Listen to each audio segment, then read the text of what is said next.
Amplified terrain, the toughest of worlds for any Minecraft player. Needing a beefy computer, this world is spanned by crazy mountains, cliffs, and extreme terrain. It provides a huge challenge to those traversing this world, but in these biomes lie plentiful opportunities for crazy builds and tough challenges. I will be spending the next 100 days in an amplified world, and it's time to see what adventures wait. So I spawned in for the first day of many and cut down a tree. But pause, there's some handling we have to go through first. I have Datapacks on. What ones, you ask? Well, we have a coordinates HUD, double shulker shells, fast leaf decay. You'll notice I'm going in alphabetical order. More mopeds, silence mobs, wandering trader mini blocks, and a zillion crafting tweaks you can find below. Also, certain mods and resource packs are all linked below. Now, onto the challenge. I then noticed the village up on the mountain. I decide to head up there. As I make my way up, I find a spawner. Nice.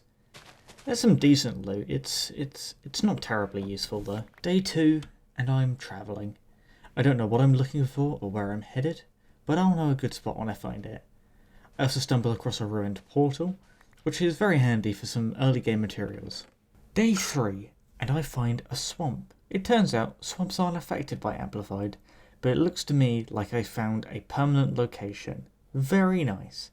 Dark oak and mountains, meaning the best types of wood.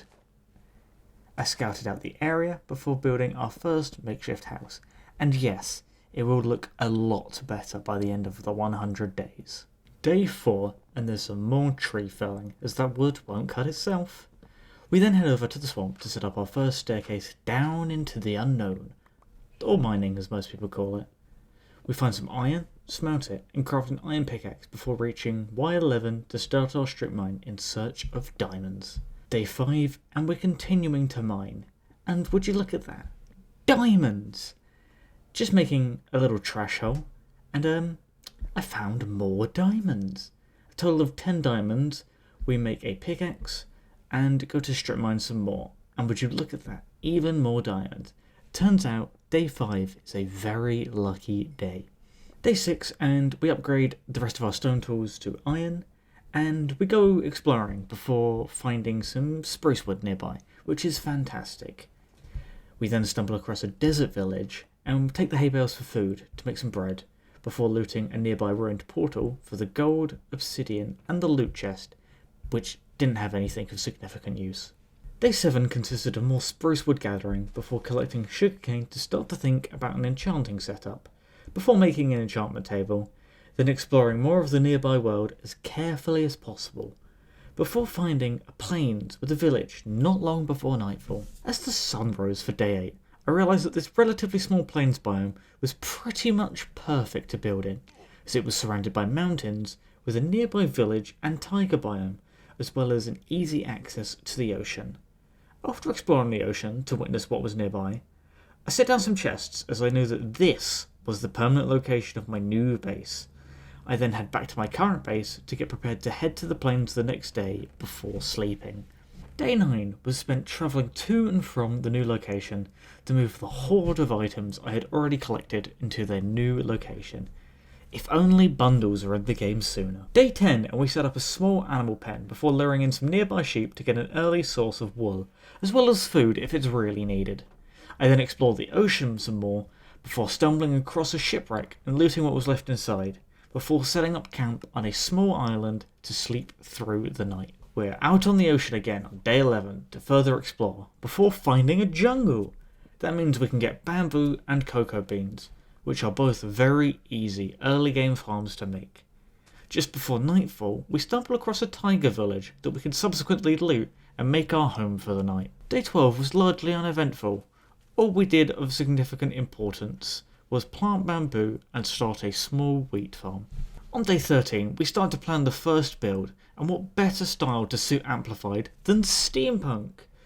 We then go underground to grab a little bit of iron to be able to shear some sheep, before lastly setting up a secondary pen to store some cows. Day 14, and we set off over the ocean to the nearby plains to collect a cow and slowly boat it over into the pen so we can breed cows. I spent the morning of day 15 guiding the other cow into the pen so that I could begin to breed them before making a simple infinite water source and starting a new staircase down towards Y level 11 in search of more diamonds. After a relatively unsuccessful mining trip, I head back to the surface towards a lava pit in the hopes of creating a nether portal, speedrun style. I fail miserably. As the dusk begins to creep in, I continue to mine the obsidian, still in disbelief over my utter failure. I created the nether portal from the obsidian we got on day 16 before quickly searching for some sugarcane as I completely forgot to grab it from my previous base. I then travel into the nether for the first time and almost immediately notice how close I am to a nether fortress, which is very lucky indeed. After leaving the nether after some time, I continue working on the first build by laying out some more wooden framing before filling in the gaps with a mix of white wool and diorite to create our Victorian-inspired builds. I'm helped with the texture variation with a mod you can find in the description below. Before night descends, I also start to dig into the mountain to allow more building room and the opportunity to expand into the mountainside. I begin working on a secondary house extrusion on the mountainside on day 17, before collecting some more spruce wood and then setting out on the ocean in search of more sugarcane to build up a more effective manual farm. Finding a village on my expedition, I make sure to grab every essential needed, before finding myself in a swamp during a full moon at nightfall, meaning I have the opportunity to grab some slime balls, as well as obtaining my first head, a spider. Oh, we don't talk about what happens here. I start day 18 off by creating the materials needed for the bookshelves for a proper level 30 enchanting setup. After doing this, I continue on the wooden framing for the second build extrusion, before using the wool and diorite mix to complete the walls. As the day turns to night, I swap the stone to a better looking spruce wood, and proceed to chop more dark oak before turning in for the night. The first half of day 19 is spent successfully mining for diamonds, before laying out a standalone building with the alternating wooden framing to be fleshed out at a later stage. Day 20 consisted of expanding on the work done the night before with the wooden framing. I then proceed to place a ladder up the side of the nearby hill to create another build on the side of the mountain, again with this similar dark oak wooden framing. After this, I begin to lay out the outline of the roofing with a mixture of cobblestone and stone brick with alternating heights on each level. I start by removing the dirt floor of the new building on day 21, before heading out on the ocean to once again explore. I stumble across and subsequently loot a ruined portal. After this, I begin to find both horses and cows to kill in order to get enough leather to make more bookshelves. In the midst of this, I find a drowned building on the surface, but sadly couldn't locate the loot chest. After killing more cows in the swamp, I find a nearby village and loot all the useful blocks and chest contents I need. Day 22 will eternally be remembered as Bookshelf Day, as I spend the first half of the day gathering leather from unexpected cows and the sugarcane needed. After getting back to base, I craft the bookshelves before spending the night using a mixture of white wool and diorite to fill in the gaps between the wooden support beams of this new building I've been working on the past few days. I then continue to work on last night's work, first by working again on the dark oak support frame, before digging up the floor and replacing it with spruce wooden planks, making sure to use trapdoors as an alternative to preserve access to my mine. The rest of the day is spent transferring my storage to a more organised chest system inside this building. I start day 24 by finishing my new storage setup, before collecting some more white wool, and then getting to work on creating the second floor of the new building, by creating another wooden frame, this time one block bigger in all directions to give that steampunk style look from the exterior. I then travel back into the nether, and first begin to ghast-proof my portal with some cobblestone, before mining quartz ore to attempt to reach level 30. During this, I also took the opportunity to barter with a nearby piglin in the hopes of getting ender pearls to make the later growing for Eye of Enders less stressful. Unfortunately, enchanting my pickaxe is not caught on footage, but day 25 was spent successfully mining for both lapis and diamonds, in an attempt to also reach level 30, as well as obtain more valuable resources. The mining continued into day 26, with more diamonds being unearthed in the early hours, before heading to the surface to craft myself a full set of diamond armour, as well as a secondary diamond pickaxe. After this, I enchant my diamond leggings, before heading down to the mines once again in search for more diamonds, which proved very successful. After reaching level 30 once again, I enchant my diamond boots, but sadly no further falling. The night is spent in the nether, mining quartz for levels, as well as killing endermen for ender pearls, again for Eye of Enders. We finish the day at level 33. Day 27 starts with enchanting my diamond chestplate before heading underground to grab a few more levels and diamonds, before heading back to the surface to enchant my secondary pickaxe with Fortune 3. This means we can head back into the mines to fortune some diamonds while collecting other resources. We also stumble across an emerald ore, but we all know, never, ever, ever mine an emerald ore without anything but silk touch. It's one of the rarest blocks in the game. I started day 28 by crafting an item frame to place our new music disc on the wall above the jukebox. I then spend the majority of the day working on the standalone building, again with the wooden dark oak framing, a mixture of white wool and diorite walls, before starting on the wooden beam supported spruce flooring of the second floor, making the flooring panels look as pseudo-random as possible. After this, I start planning the interior walls, before filling them in much like the exterior walls, placing down a pink double bed in what is now the new bedroom of the house. I placed a ladder upwards into what will be the loft on day 29, but then placing down the flooring of said loft. After this, I started with the stone outline of the roof, which took me into the early stage of the night. Day 30 consisted of placing down more wooden framing on the A-frame section of the roof, before using the spruce planks and stripped spruce logs for the roofing. As night fell, I began to fill the walls using the same wool and diorite mix, before spending the night decorating the loft with barrels, hay bales, cobwebs, and anything else to make the roof more lively and much less empty. The first part of day 31 is spent once again in the nether, mining quartz in the hopes of reaching level 30, which we are successful in doing.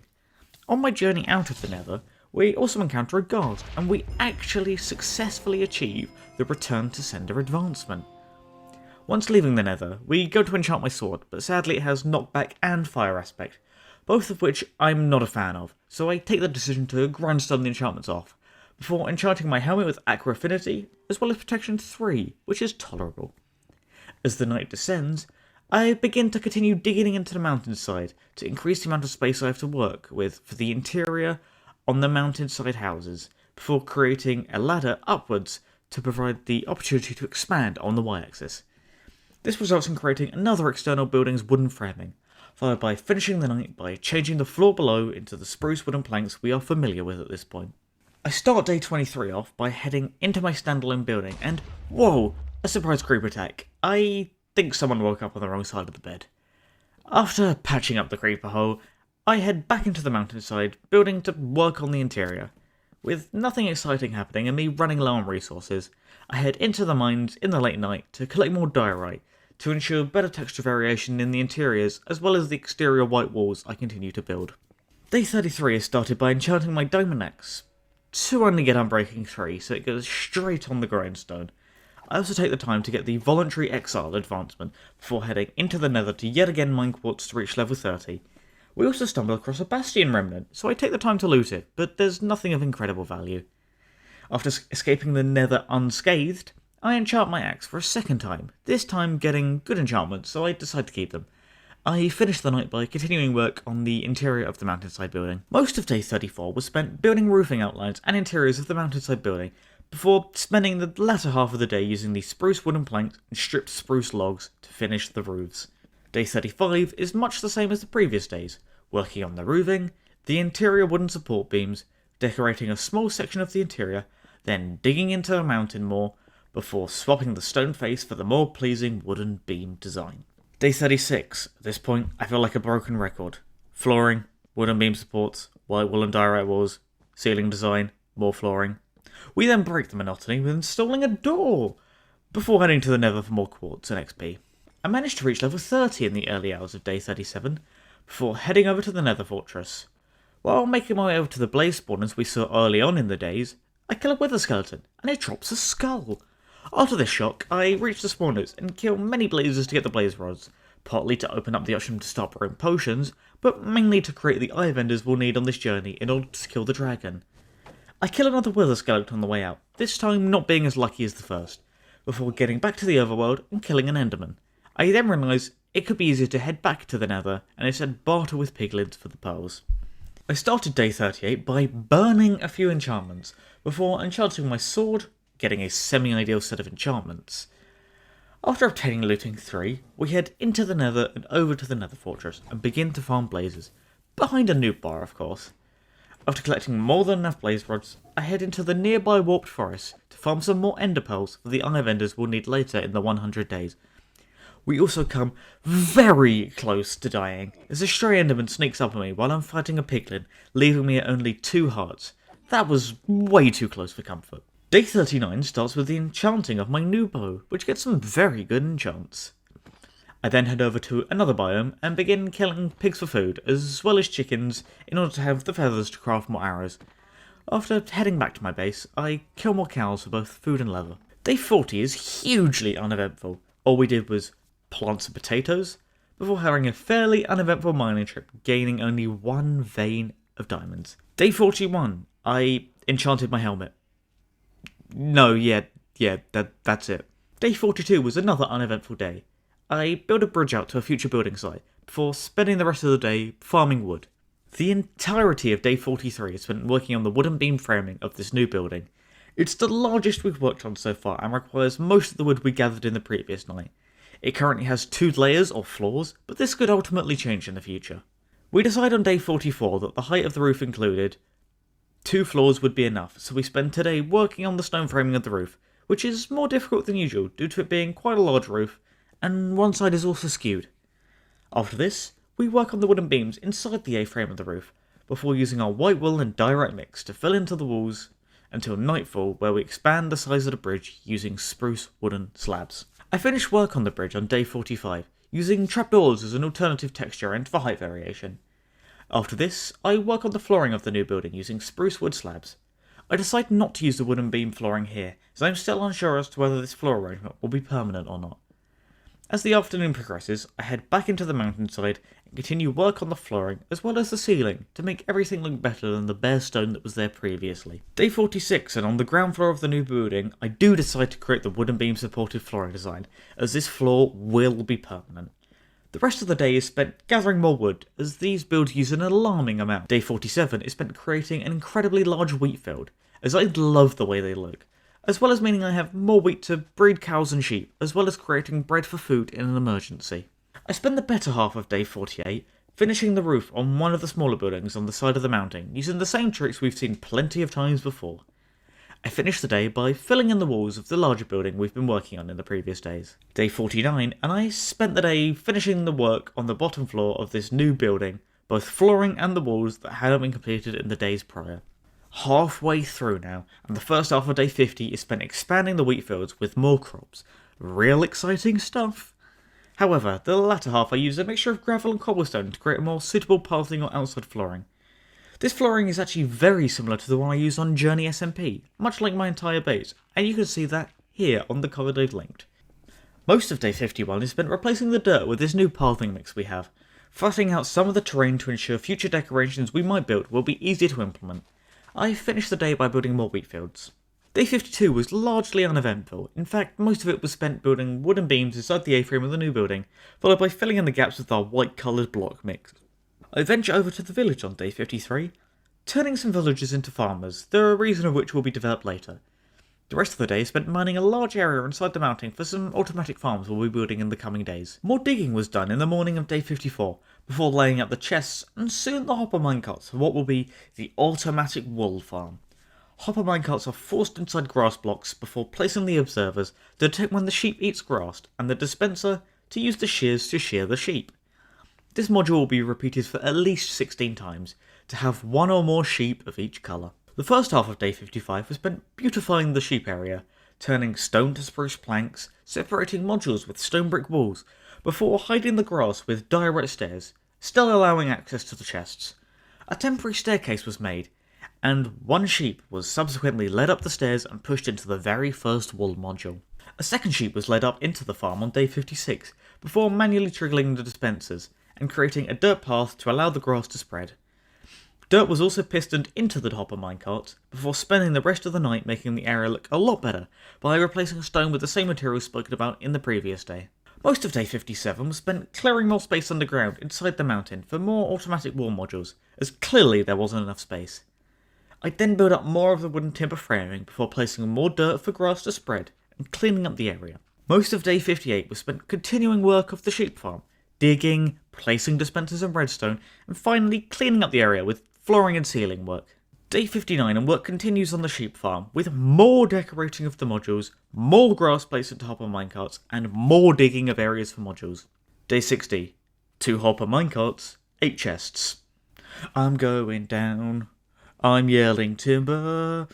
Yeah, that's it for day 61. I spent the morning of day 62 artificially increasing the size of the mountain, as it was not big enough to contain the size of the sheep farm I wanted. I then placed all the remaining collection chests before finishing the spruce flooring, before placing in some white roofing inside the modules at the end of the day. Day 63 was much like the others. 2 sheep were put into new separate pens, before going and collecting sand for glass. We then dyed some glass to indicate our first dyed sheep, the new light grey sheep I put into the module shortly before nightfall. Day 64 sees us switch projects back to the wheat fields, increasing the size and number of wheat crops all day long. The start of day 65 is spent beautifying a new staircase inside the mountain base, which will lead to a new area, the use of which is currently undecided. The rest of the day was spent digging stone in the new area, before placing a spruce ford down on one side. By day 66, I decided that this new area would be for everything villager related. I begin by laying out a clear divide in the floor, laying out the staircase while improving how it looks, before heading back up and laying up the farmland area for the new villager breeder. The walls are then planned out with where the timber framing will go, then I proceed to plan out where the baby villager drops will go. The day finishes by planning where this villager water stream will go.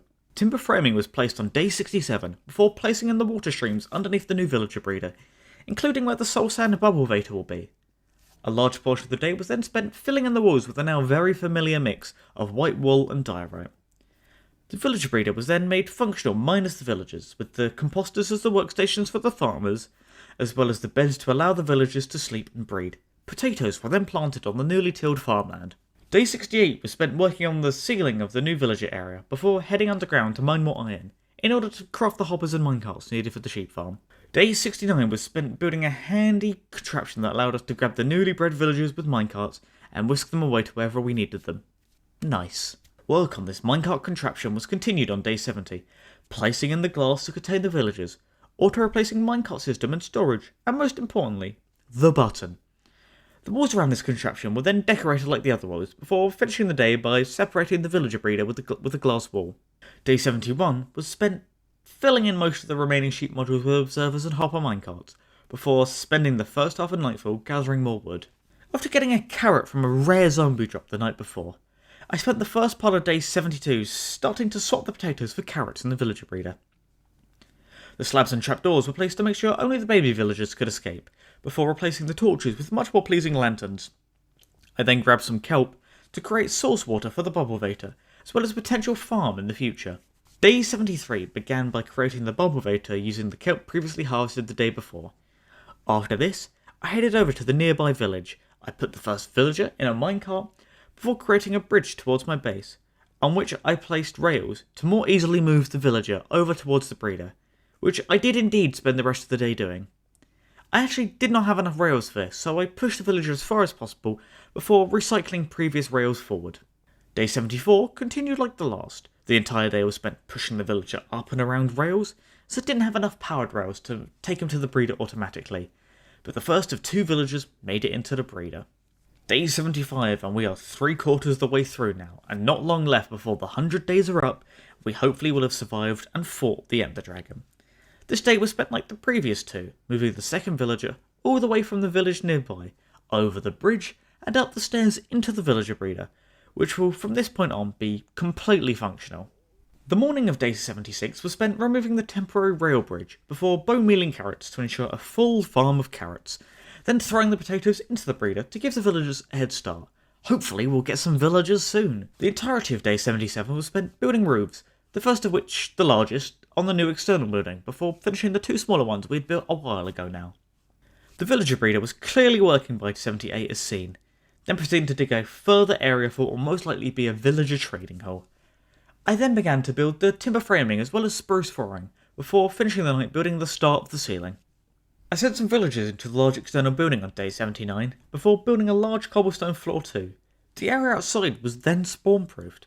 I think you can see where this is going. Day 80 was spent following an iron farm tutorial, which you can find below, as infinite iron will be incredibly useful for the large amount of hoppers, minecarts and rails we'd be needing, as well as for other uses like chains, lanterns and iron bars. I finished the iron farm on day 81, before doing more spawn proofing outside the building, as well as the interior of the building. Buttons were also placed on the bridge, as to spawn proof this too. The night was spent luring a zombie into a minecart before name tagging him as to not despawn, as the zombie is needed to scare the villagers into spawning iron golems. Clearly not enough spawn proofing was done inside, as the golem immediately spawned in the wrong place and therefore needed to be killed. With the iron farm being fully functional, the sheep farms were worked on once again on day 82, before placing most of the rest of the dispensers needed. Hopefully we get this done. Day 83 was spent troubleshooting a small problem with the iron farm before using the iron gain to place more hoppers in the sheep farm, before finishing the day by spawn proofing the cobblestone section of the roof. Day 84, digging, minecarts, decoration, onwards.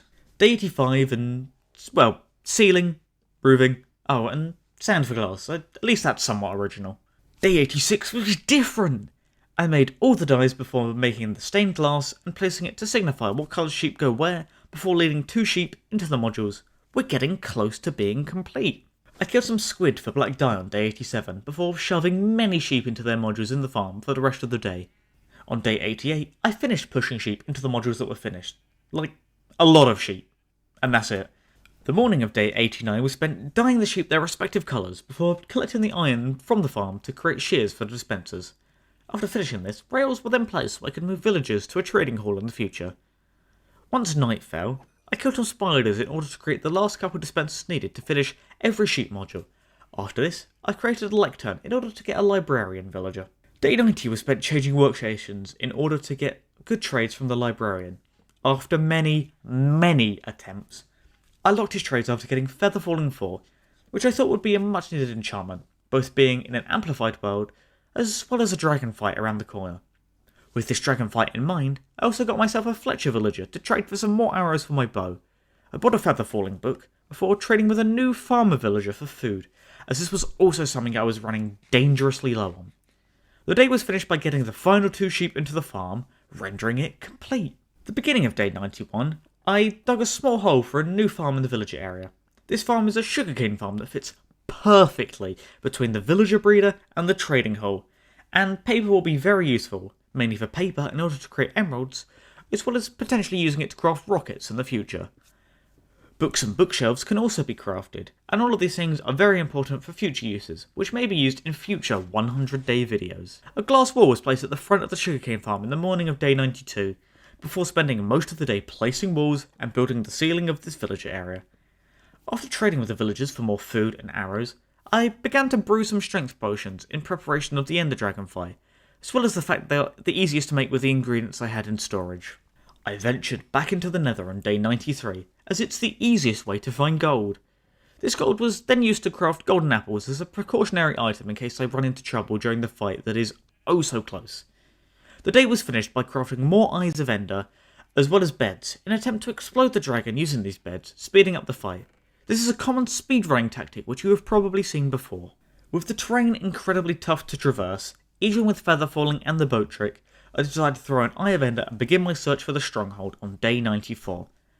On my journey towards the stronghold, I find a dungeon, which luckily has a bucket inside, as I completely forgot to bring mine in order to have a water bucket to ward off Endermen. After searching more in the morning, the stronghold was found in the early afternoon of day 95. With nothing else to do and reaching the stronghold earlier than I had anticipated, I take the decision to enter the end today, and instead hope to gain an elytra before day 100. Immediately after entering the end, I got up to the surface of the island and began to shoot at the end crystals. Unfortunately, I didn't know how to shoot the cage ones properly at the time, so I took the dangerous decision to pillar up towards them and destroy them with my sword instead. The dragon then perched for the first time, so I pull out my sword and begin slashing at the dragon's head, taking away a large proportion of its health. After shooting at the dragon for a prolonged period of time, the dragon perched once again, and after miserably failing to explode the dragon using beds, I slashed the dragon's head one final time, bringing it to its death. Hooray! We managed to survive the first of the 2 major bosses in this game, and had very little scares on the journey towards this achievement. After collecting the insane amount of XP the dragon drops, I jump into the portal and the credits begin to roll. After skipping the night to day 96, I jumped back into the end and grabbed the dragon egg, before pulling through the end gateway into the outer end island, in search of the coveted end city, accompanied by an end ship. After hours and hours of searching, I stumble across such a city. Heading in through the grand floor doorway, I slowly fight and float my way upwards, killing many shulkers along the way. Finally, we get to have shulker boxes for compressed storage. As the minutes crept towards the next day, I bridged my way towards the end ship. As day 96 became day 97, I entered the ship to find and obtain the illustrious Elytra, completing the mission we set out on. After looting more of the chests inside the end city, I flew away and over to the other end islands in search of a return gateway. After finding one and returning to the overworld in one piece, I ventured further into the stronghold and found one of the libraries. After sleeping the night away, day 98 began by pillaging the entire library, as books are incredibly useful late game, both for villager trades and bookshelves. After this, I destroyed the bed and jumped through the end portal once again, sending me all the way back to World Spawn. This was so that I can make my way back towards my base, in the hope to reach it once again before the 100 days are up.